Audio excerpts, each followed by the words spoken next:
Deuteronomy 24.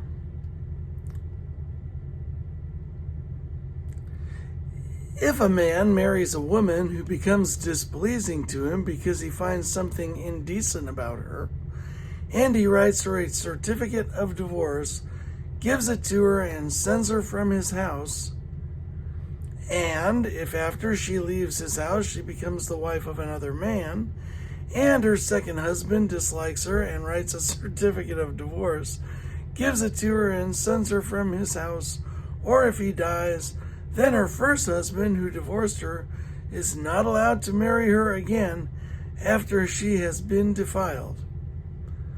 That would be detestable in the eyes of the Lord. Do not bring sin upon the land the Lord your God is giving you as an inheritance.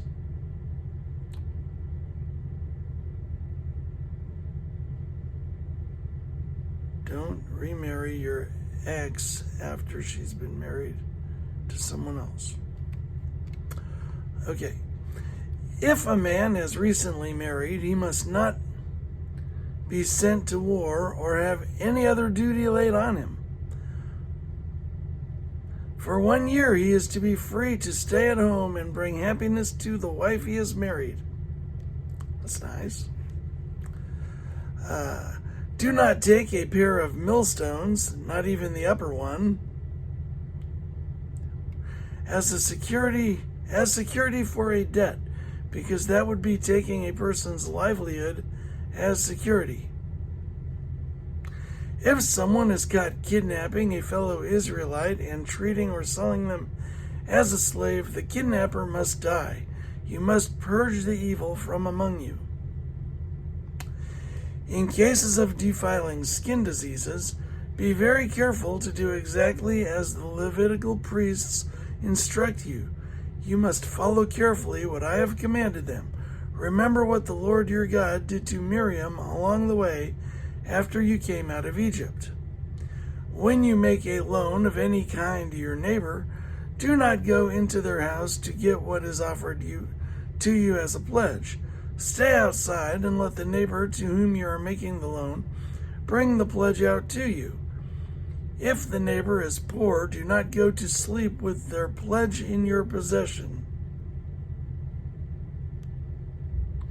Return their cloak by sunset so that your neighbor may sleep in it. Then they will thank you, and it will be regarded as a righteous act in the sight of the Lord your God. Do not take advantage of a hired worker who is poor and needy, whether that worker is a fellow Israelite or a foreigner residing in one of your towns.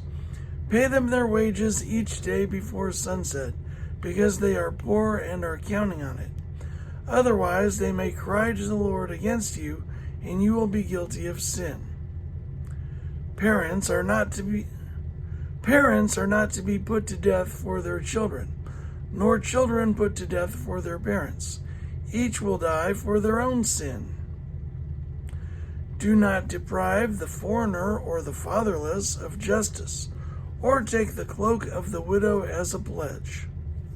Remember that you were slaves in Egypt, and the Lord your God redeemed you from there. That is why I command you to do this. When you are harvesting in your field and you overlook a sheaf, do not go back to get it. Leave it for the foreigner, the fatherless, and the widow, so that the Lord your God may bless you in all the work of your hands. When you beat the olives from your trees, do not go over the branches a second time. Leave what remains for the foreigner, the fatherless, and the widow. When you harvest the grapes in your vineyard, do not go over the vines again. Leave what remains for the foreigner, the fatherless, and the widow. Remember that you were slaves in Egypt. That is why I command you to do this.